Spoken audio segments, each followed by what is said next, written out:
Good morning. Welcome to my e-learning channel YouTube. In this video today we are going to discuss about unit number 5, corporate committees and board, where we discuss about this concept Narayan Murthy and JJ Irani committee recommendation on corporate governance. Let's discuss about today's under first committee, that is Narayan Murthy committee recommendations. So when you discuss about Narayan Murthy committee recommendations, when the name Narayan Murthy came into the existence, that is Infosys, the founder of company. This specifically, the Narayan Murthy has been work as the good governance system purpose, the well-known persons that has been set. So to be maintained that good governance systems, SEBI has been framed this committee. Basically, the committee was set up to look after how corporate governance we require in India. So Narayan Murthy is the chairman, N.R. Narayan Murthy, and set up that committee. And that committee has been submitted his report in the year 2003. So what the SEBI has been told to this committee has to be to look after that corporate governance system in India and how the corporate governance system we require in a particular nation like India. So to set these committees, or that the committee has given some of the recommendations. So when we set up this committee, basically they have set that objectives, that the first objective to set up this committee, that is to promote corporate governance practice in India should be follow compulsory, and to review the performance and avoid the rumors and unethical practice respect to price sensitive information about the share of the company. So overall they are going to focus upon how the good governance system should be followed and what practice we should be required, should promote them, it should be reviewed periodically, and avoid the rumors and unethical practices related to the share market information of any company shares of the company. So basically these are the objectives they are going to be set. Now when we go for the Narayan Murthy committee recommendations, the Narayan Murthy has been set the 12 recommendations. So we can go one by one. The first recommendation, it is set up by audit committee, that they have stated that we should you can set separate audit committee, and this audit committee should be evaluate properly all finance statement and report must be filed in compliance with law. Is there any weakness internal control system, it should be disclosed, and suggestion of shareholders should be taken from time to time. So this is what the major recommendations has been set up by Narayan Murthy, that every company should be set up audit committee and they should evaluate financial statement and report and must be filed against compliance. If there is a weakness in your internal control, it should be disclosed properly, and suggestions it should be take from shareholders time to time. This is the first major recommendations. Number second, related party transactions. Is there any related party transaction who deal with the organization? You should disclose to annual general meetings, and it should be informed to all shareholders. Other than related parties, not transferred to arm's length, but proper prior approval or permission should take from shareholders. So anything we are doing in the organization point of view, the parties may involve on that, it should be informed and should be take prior approval from the shareholders. Next, number third, proceed from IPO, that is initial public offerings.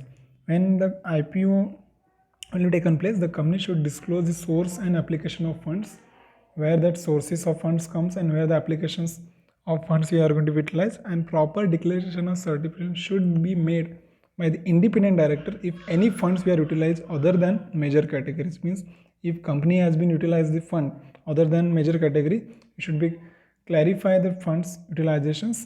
That is also another important recommendation.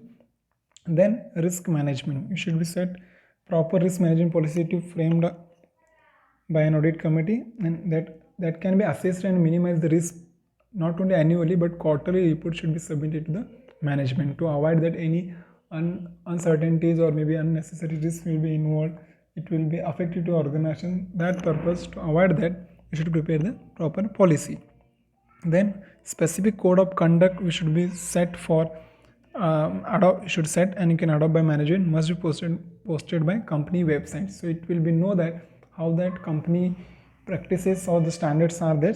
And compliance and declaration of CEO and CEO in annual reports of the company, it should be disclosed how the code of conduct and code of practices will be there. Then nominee directors, that is also important. The institution should appoint nominee on the board companies only on a selective basis, whereas such appointment is considered necessary to protect the interest of institutions. So that time this nominee director is also important.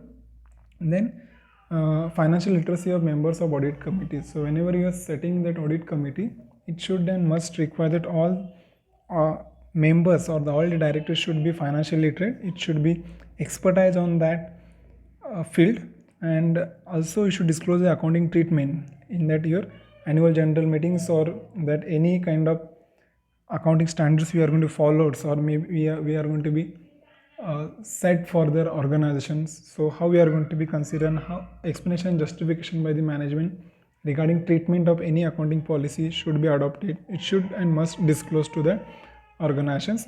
Then subsidiary company, basically a subsidiary company has to be considered at least one independent director of holding company should be independent director of subsidiary company only, and the holding company should set up audit committee to review the finance statement and to review the investment made by subsidiary companies. So when it is come subsidiary companies, when we has to be hold, if our company has been hold to that some of these company share to that things,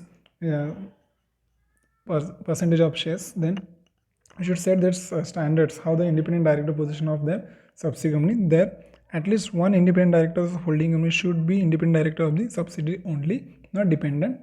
Then whistleblower policy, this is also very much important. This, as per the Whistleblower Policy Protection Act 2011, it should be developed and adopted by company. Any unethical improper practice observed approach to the audit committee, and supervisor and officer appointed by the effective whistleblower policy. Also any unethical practices or anything will be taken place, or any person has been investigated, or if you know about that how this fraud things will be taken place, to investigate that you should protect to that whistleblower in their organizations. And then stock analyst report also should be submit and should disclose that how the company's share analysis or associate or the analyst of employer, the nature of service rendered to such company should disclose annually. Then the position of non-executive directors, the compensation of non-executive directors should be fixed from board directors. Proper approval should be taken from shareholders. Publish compensation philosophy on annual report. And the position of non-executive directors held any stock option in other companies, proper disclose to be made. Means the position of non-executive directors and the remuneration has been set up and should be take approval from your board of directors only. So this is what related to the activities related to the given report or the recommendation of Narayan Murthy committee. Basically audit committees, code of conduct, then position of non-executive directors, then stock analysis, audit committee disclosure, then nominee directors. So various recommendations, and that practice is necessary in specifically India to be followed the good governance, and it will be helped to practice and promote the corporate governance in India. And then apart from that, another important committee, that is J.J. Irani committee recommendation on corporate governance. This committee, basically Dr. J.J. Irani is the chairman, constituted by Government of India, not by SEBI.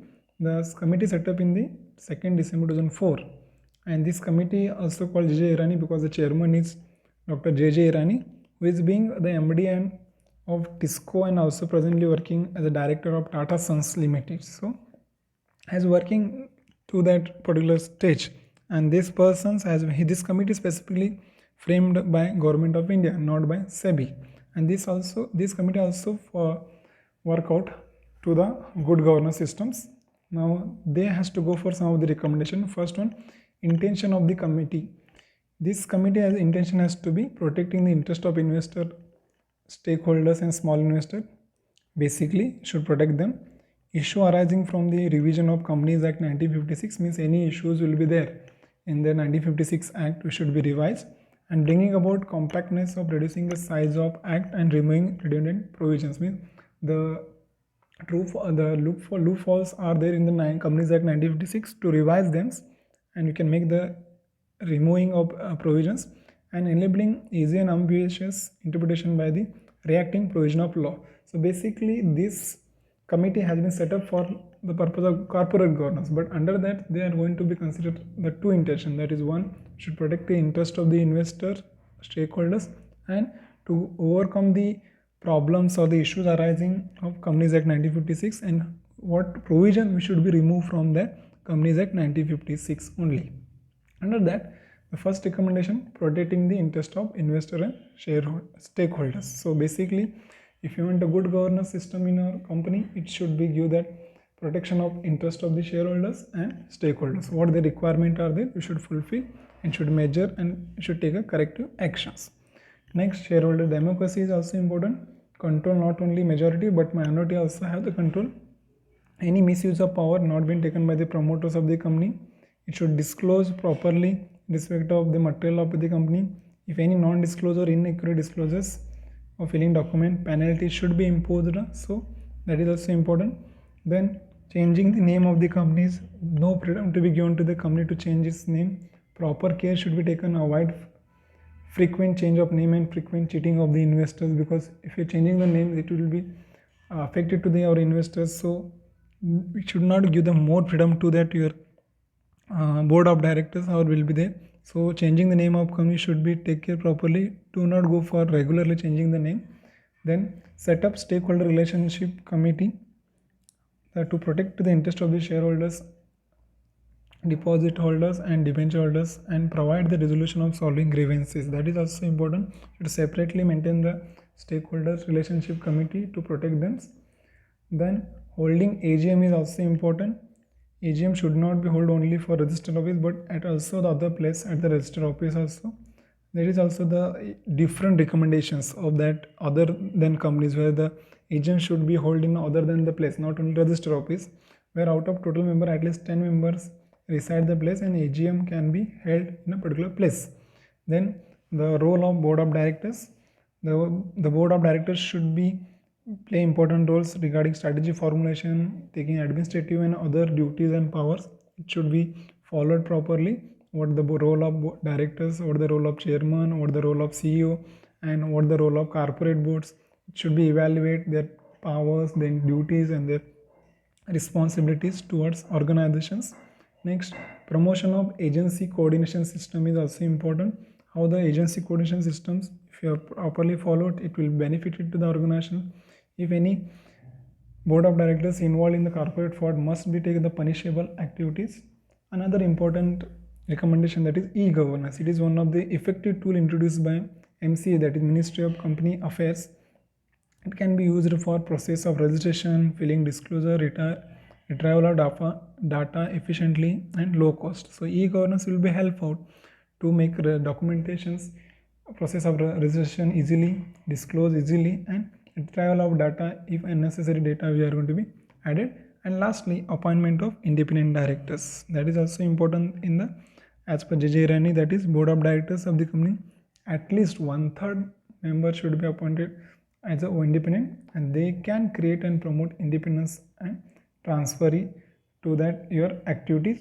So basically, JJ Irani committee talks about the intention has been set up the committee for the purpose of to review the Companies Act 1956 and make the provision change and to protect the stakeholders' interest. And apart from that, how good we are going to practice to overcome the good governance system in the organization. So they has to focus upon disclosure, appointment of independent directors, then the democracy of shareholders, then their roles, their powers, then role of board of directors. So this is what related to Dr. JJ Irani committee recommendation related to corporate governance. Like and subscribe for this channel for upcoming videos. Thank you.